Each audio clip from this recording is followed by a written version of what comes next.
Grandma! The CEO has changed. If anyone can form a partnership. I could. Well, Jason doesn't stand a chance. What? He doesn't want to see you. She already has a friend on the board at Williams Media. I can save your skin. There's a Jones family representative. I'm here to meet with the new CEO. Miss Jones, right this way. I got the deal. How did you know? What's going on? What are you doing? You're trying to show me up. As a matter of fact, get 2 bottles. It's a lot of people here. We're celebrating. Just as Kevin was thinking about giving Lily a beautiful ring one of these days, Grandma Jones stood up and walked to the stage. "Quiet, please. Lily, please tell everyone about the secret of your successful negotiation with Williams Media. How did you do it?" Actually, it was nothing at all. When I went over that day, I didn't get to see the president of Williams Media. It was his secretary who brought me the contract and asked me to sign it. Everyone was astonished to hear this. "Grandma, when I went to Williams Media, maybe the new CEO was just in a bad mood. That's why he had his assistant chase me out. This time when Lily went there, he must have realized how sincere our family was about working with them. JJ is right. Lily, you earned the contract with Williams Media pretty easily. Obviously, half of the credit goes to him." Lily felt very uneasy. She and Dorothy looked at each other, and her mother could only lightly pat her hand under the table. "Today it's my treat. Eat and drink all that you want. I'm paying. Waiter, go and get a bottle of your best wine for every table." When the banquet was coming to an end, Jason was unable to stand upright. His eyes were blurry as he called for the waiter to come over. "Use my card to pay the bill. However, that table isn't included."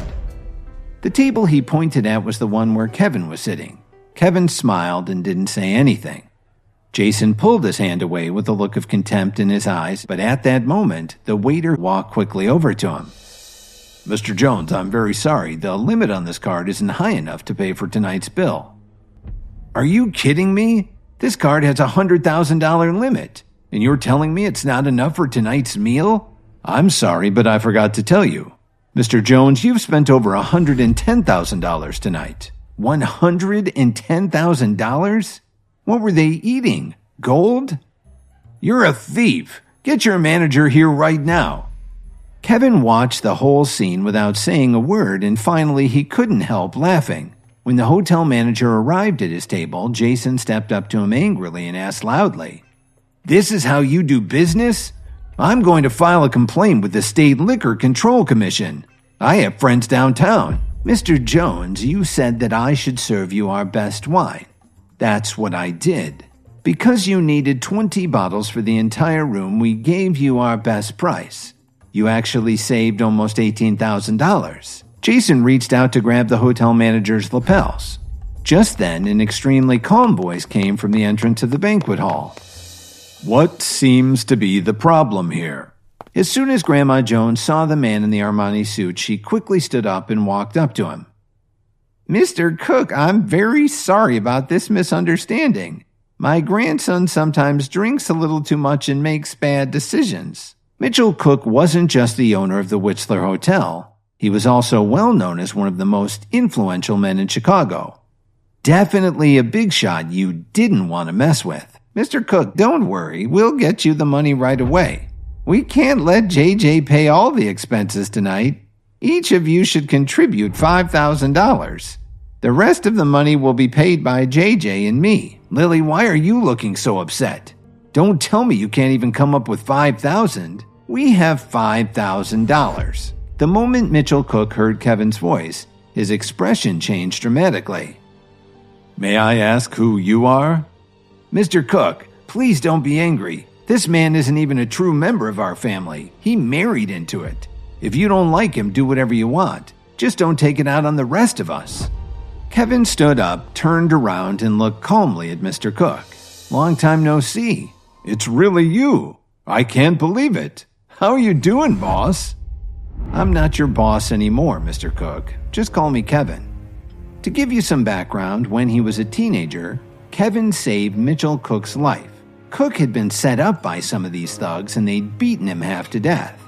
If Kevin hadn't shown up by chance, Cook would have died. And he wouldn't currently be the owner of the Whistler Hotel.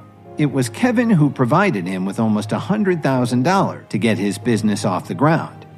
If you could just ask the waiter to add my table's bill to the $5,000, I can give you my card to pay.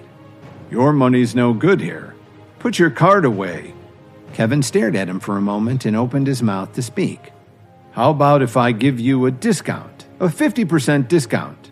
Mr. Cook, I didn't know that you're friends with our Kevin. Since we're paying this bill together, may we have a discount too? Didn't that guy just say that Kevin has nothing to do with your family? Grandma Jones's face froze. Kevin took a look at the bill. After the discount, it was about $2,500. Ha! I'd like to see how you could even pay that much. He took his wallet out of his pocket, pulled out a bank card, and handed it to the hotel manager. The hotel manager slid the card into his portable reader. Lily stared nervously at the hotel manager, afraid that Kevin's card would be rejected for lack of funds. All right, Mr. Williams, the transaction went through. Here's your card. How was this possible? Everyone was confused. Where did you get so much money from? Don't worry, Lily. I have something I need to do later. You and Dorothy can go home first. Kevin got a ride with Cook, but he didn't go straight home. You've done an amazing job. I never imagined you were the owner of the Whistler Hotel. By the way, where are you taking me? Do you remember Adriana Wright? I just told her about meeting you in my hotel, and she was really happy about it. We talked it over and decided to surprise you. Kevin met Adriana when he lost his briefcase in a wine store. She was working in the shop and noticed that he'd left it behind. Kevin found out that Adriana wanted to start her own business, so he formed a partnership with her.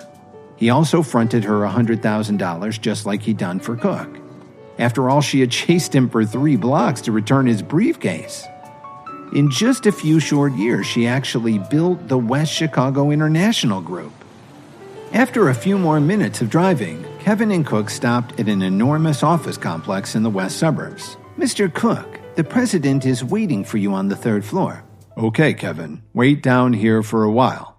We'll go and get a surprise ready for you. Adriana's Chicago headquarters was very large. The 1st floor was mainly used to display the latest products. Kevin spent a lot of time looking around. Hey, I thought it was Kevin. Kevin turned his head to look. The woman in front of him, wearing a tight denim skirt that hugged her curves, was Lily's friend Rachel.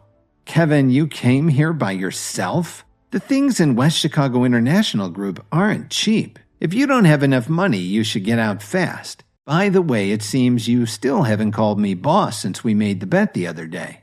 I don't know what kind of scuzzy deals you made to get that money. A balding man with a slight paunch walked over and spoke to Rachel. Honey, what's wrong? Who is this? Hubby, this guy is Lily's husband. He was being very rude to me and wanted me to call him boss. Rachel's husband was named Cody Hunter. Cody grabbed Kevin's collar and was about to punch him. Rachel watched with pleasure. Stop it! Cody stepped back and unclenched his fists, raising his open hands in the air like he was surrendering. He looked at Cook, who was running toward him like lightning, followed by Adriana, who was right behind him. Cody was stunned. Mr. Cook, and President Wright, what a nice, surprise. I was just trying to scare him. You see, Mr. Cook, I just got promoted. I'm Cody Hunter, the new manager of the entire region. I'll get someone to kick him out right now. Regional manager, is it? Adriana, I think you know what to do. I order you to go to the personnel office tomorrow and turn in your resignation. Kevin, it's wonderful to finally see you again. Come along with me. Just as the 3 of them were about to leave together, Cody and Rachel came to their senses and ran to catch up with them. Kevin, boss, this was all my fault. Can you convince President Wright not to fire him? That isn't a bad apology. Couldn't you let him go back to his old job for a while? If he learns how to be a decent person, he can go up for promotion again. Adriana naturally followed his line of thinking. Rachel hurried over and gave Kevin a hug. Adriana, Kevin, and Cook headed to the Chartreuse Mill, the largest bar in Chicago. The 3 of them had just sat down when 2 men with extremely excited expressions on their faces pushed open the door and walked in. Kevin! Gilbert! Emo! Come in here, you guys! Gilbert Rhodes and Emo Squire were comrades in arms.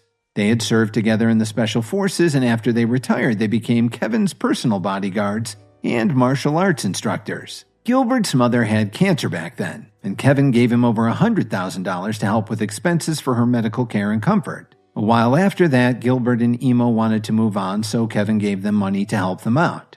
They owed their success to him. It's really been too long, Gilbert. I can't believe this is your bar. You've done pretty well for yourself. So, Emo, what are you up to? Are you working together? Emo's doing very well. He runs a bodyguard company. After they talked and laughed for a while, Adriana stood up and left the room. A few minutes later, she came back with a gift box in her hand. Kevin, we got you this gift almost a year and a half ago. We're so glad that we can finally give it to you in person. Taking the box from Adriana's hand, Kevin looked at his 4 friends and slowly opened the box. As he looked inside, his eyes twinkled. What secrets will be revealed about Kevin's life before Chicago? How will his relationships with Lily and the Jones family be affected by his reconnection with Gilbert, Emo, and Adriana?